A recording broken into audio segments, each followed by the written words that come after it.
Tout le monde est en danger. C'est ça que j'essaye de vous dire. Vous comprenez pas qu'on est du même camp? On n'est pas des antisémites. Moi, ce qui se passe en France, ça me dévaste. Ça me dévaste, d'accord? En plein direct sur BFM TV, Alma Dufour, la députée LFI, démonte la propagande israélienne du président de l'Union des étudiants juifs de France, Samuel Lejoyeux. Selon Alma Dufour, l'objectif d'Israël n'est pas de retrouver les terroristes du Hamas, mais bien de raser toute la ville de Gaza et d'y chasser sa population en direction de l'Égypte dans un objectif messianique, comme l'a déclaré le Premier ministre israélien Benjamin Netanyahou.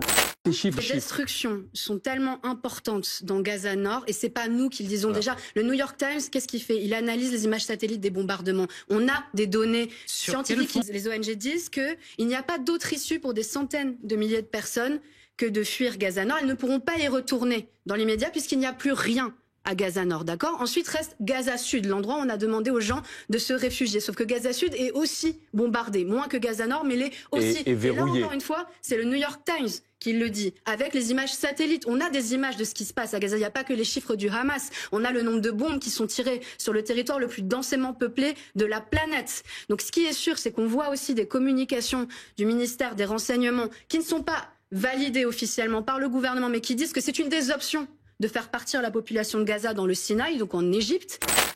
Malgré les nombreuses preuves des ONG qui dénoncent les crimes de guerre de l'occupation israélienne envers les Palestiniens, Samuel Lejoyeux et d'une certaine manière aussi le journaliste sur le plateau défendent bec et ongle la riposte israélienne contre les civils de Gaza. En effet, depuis le 7 octobre, ce sont près de 9000 civils palestiniens qui ont trouvé la mort, dont près de la moitié sont des enfants. On n'apporte pas une solution à ce problème qui est en train de gangréner le monde entier, à cette injustice. Si on ne trouve pas de solution à ce qui se passe en Palestine, tout le monde est en danger. C'est ça que j'essaye de vous dire. Vous comprenez pas qu'on est du même camp?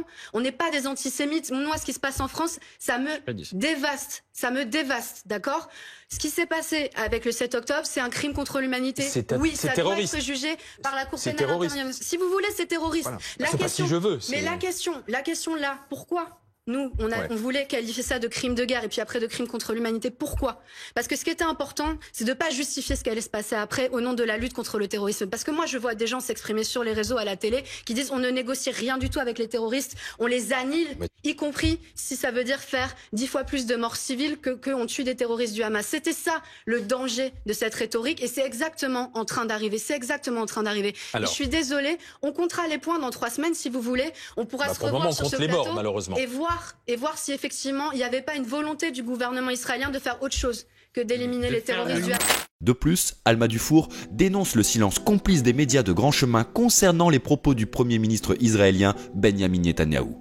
En effet, il se référait à la Bible pour défendre la guerre d'Israël sur la bande de Gaza, plus particulièrement la prophétie d'Isaïe qui parle d'une guerre sainte contre un peuple maléfique. On voit le président Benjamin Netanyahou qui dit qu'il va réaliser la prophétie d'Isaïe. Qu'est-ce que c'est la prophétie d'Isaïe? Ça veut dire reconquérir les limites d'Israël telles qu'elles étaient dans l'Ancien Testament parce que le Messie va revenir. C'est ça. Aujourd'hui, on a un gouvernement qui parle de ce type de prophétie à la télévision. Et c'est pas moi qui l'invente. Tout le monde a commenté ces déclarations. On aurait bien aimé qu'elles soient diffusées sur BFM TV. Parce que je suis désolée, mais ça, c'est autre chose que se venger et liquider les terroristes du Hamas. Ça, c'est autre chose qui est en train de se passer. On est en train de parler de cette haine anti-juif.